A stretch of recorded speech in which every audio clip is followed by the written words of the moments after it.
لبيك اللهم لبيك لبيك اللهم لبيك لبيك اللهم لبيك আসসালামু আলাইকুম ওয়া রাহমাতুল্লাহ। প্রিয় দর্শক, আজকে আমরা এমন একটি ইবাদত নিয়ে আলোচনা করব যেটি শুধু একটি সফর নয়, বরং একজন মানুষের জীবন বদলে দেওয়ার মতো এক আধ্যাত্মিক যাত্রা।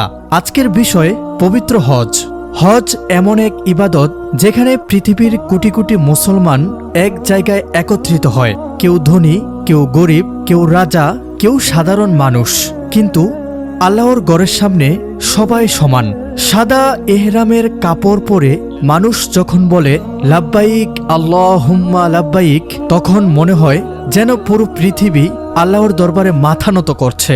আজকের আলোচনায় আমরা জানাবো হজ কি ও কেন গুরুত্বপূর্ণ, কাবা শরীফের ইতিহাস, হজরত ইব্রাহিম আলাইহিসসালাম ও ইসমাইল আলাইহিসসালামের বিস্ময়কর ঘটনা, হজ কার উপরে ফরজ, হজের প্রস্তুতি, এহরাম, তাওয়াফ, সাই, আরাফাত, মিনা করণীয় ও বর্জনীয়, হজের শিক্ষা, এবং শেষে থাকবে আবেগময় দোয়া।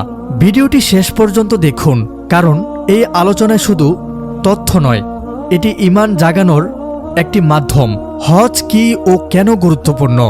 প্রিয় দর্শক, হজ শব্দের অর্থ হল মহান উদ্দেশ্যে যাত্রা করা। ইসলামের 5টি স্তম্ভের একটি হল হজ। যে মুসলমান শারীরিক ও আর্থিকভাবে সক্ষম, তার উপর জীবনে একবার হজ করা ফরজ। আল্লাহ তাআলা কোরআনে বলেন, মানুষের মধ্যে যারা সেখানে পৌঁছার সামর্থ্য রাখে তাদের উপর আল্লাহর জন্য এই ঘরের হজ করা ফরজ। সূরা আল ইমরান আয়াত 97। হজ শুধু একটি সফর নয়, এটি এমন এক ইবাদত যেখানে শরীর কষ্ট পায়, মন নরম হয়, চোখে পানি আসে, আত্মা প্রসিদ্ধ হয়। রাসূলুল্লাহ সাল্লাল্লাহু আলাইহি ওয়াসাল্লাম বলেছেন, যে ব্যক্তি আল্লাহর সন্তুষ্টির জন্য হজ করল এবং গোনাহ থেকে বেঁচে থাকল, সে নবজাতক শিশুর মতো নিষ্পাপ হয়ে ফিরে আসে। সুবহানাল্লাহ। ভাবুন তো, একজন মানুষ বছরের পর বছর গোনাহ করছে, কিন্তু আল্লাহর ঘরে গিয়ে কাঁদল, তওবা করল, আর আল্লাহ তাকে ক্ষমা করে দিলেন। এটাই হজের মহত্ব। কাবা শরীফের ইতিহাস। প্রিয় ভাই ও বোনেরা, আজ পৃথিবীর কোটি কোটি মুসলমান যেদিকে মুখ করে নামাজ পড়ে, সেই কাবা শরীফের ইতিহাস অত্যন্ত আবেগময়। আল্লাহর নির্দেশে হজরত ইব্রাহিম আলাইহিসসালাম ও তার পুত্র হজরত ইসমাইল আলাইহিসসালাম কাবা নির্মাণ করেন। তখন মক্কা ছিল জনমানবহীন মরুভূমি, কোনো গাছ নেই, কোনো পানি নেই, কোনো মানুষ নেই, কিন্তু আল্লাহর আদেশ ছিল এই মরুভূমিতেই গড়ে উঠবে পৃথিবীর সবচেয়ে পবিত্র ঘর। হজরত ইব্রাহিম আলাইহিসসালাম যখন কাবা নির্মাণ করেছিলেন, তখন তিনি দোয়া করেছিলেন, হে আমাদের রব, আমাদের এই কাজ কবুল করুন। ভাবুন তো, একজন নবী যিনি আল্লাহর বন্ধু, তিনিও ভয় পাচ্ছেন তার আমল কবুল হবে কিনা। আর আমরা কত নিশ্চিন্তে থাকি।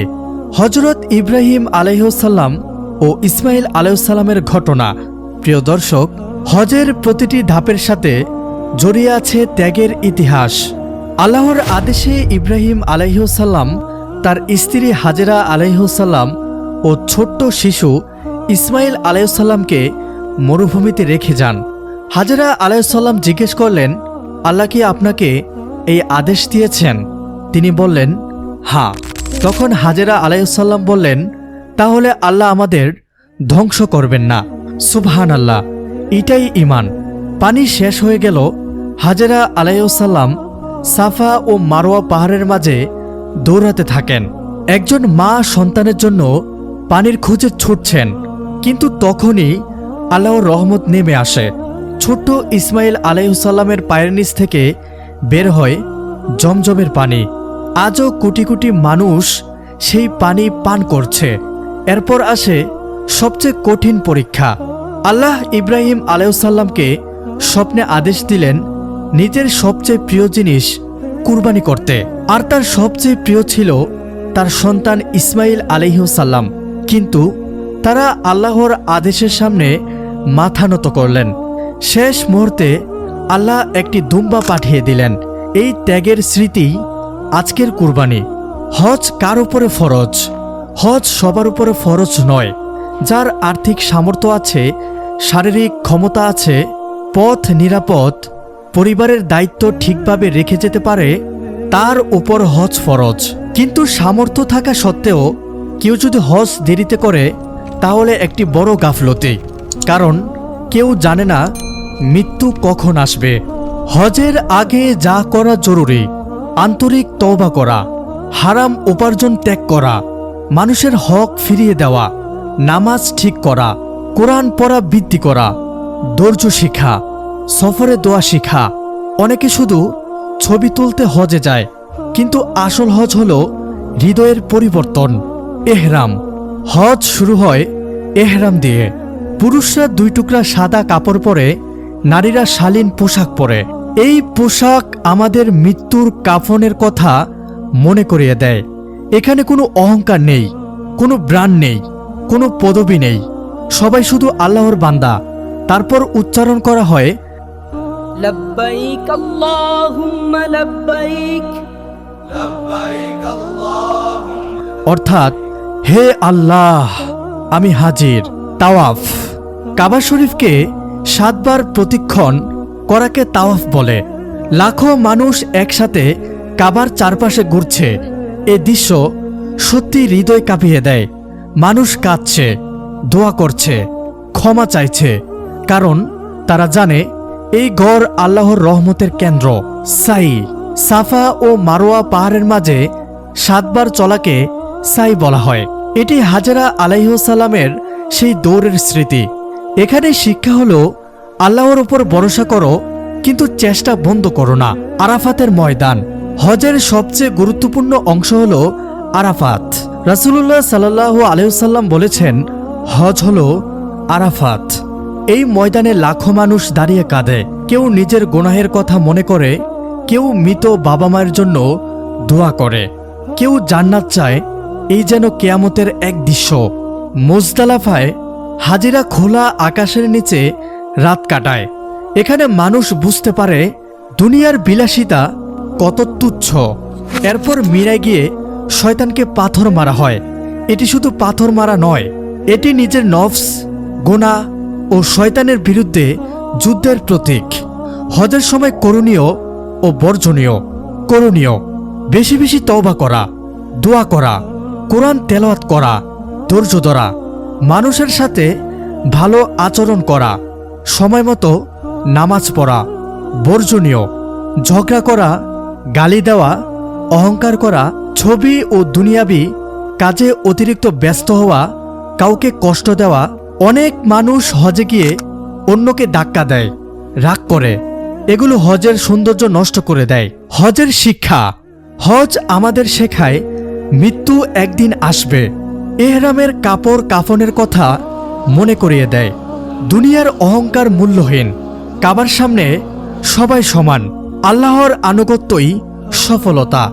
হযরত ইব্রাহিম আলাইহিসসালাম সেটাই শিখিয়েছেন। মুসলমান এক উম্মা, ভাষা আলাদা, দেশ আলাদা, কিন্তু কাবা এক। ত্যাগ ছাড়া জান্নাত নেই। হজ হলো ত্যাগের শিক্ষা। প্রিয় ভাই ও বোনেরা, একবার কল্পনা করুন, আপনি কাবার সামনে দাঁড়িয়ে আছেন, চারিদিকে লাব্বাইক ধ্বনি, চোখ দিয়ে পানি ঝরছে। আপনি আল্লাহকে বলছেন, হে আল্লাহ, আমি অনেক গুনাহ করেছি, আমাকে ক্ষমা করুন। হয়তো সে মুহূর্তেই আল্লাহ আপনার সব গুনাহ মাফ করে দিচ্ছেন। কিন্তু প্রশ্ন হলো, আমরা কি সত্যি আল্লাহর দিকে ফিরতে প্রস্তুত? মৃত্যু আমাদের খুব কাছে। আজ যিনি পৃথিবীতে আছেন, কাল তিনি কবরে। তাই আজ থেকেই নিজেকে বদলান, নামাজ ঠিক করুন, হারাম ত্যাগ করুন, আল্লাহর দিকে ফিরে আসুন। হজে গিয়ে আমরা এই দোয়া করতে পারি, হে আল্লাহ, আমাদের সবাইকে কবুল হজ করার তৌফিক দান করুন। যারা হজে যেতে চায় কিন্তু সামর্থ্য নেই, তাদের জন্য রিজিকের দরজা খুলে দিন।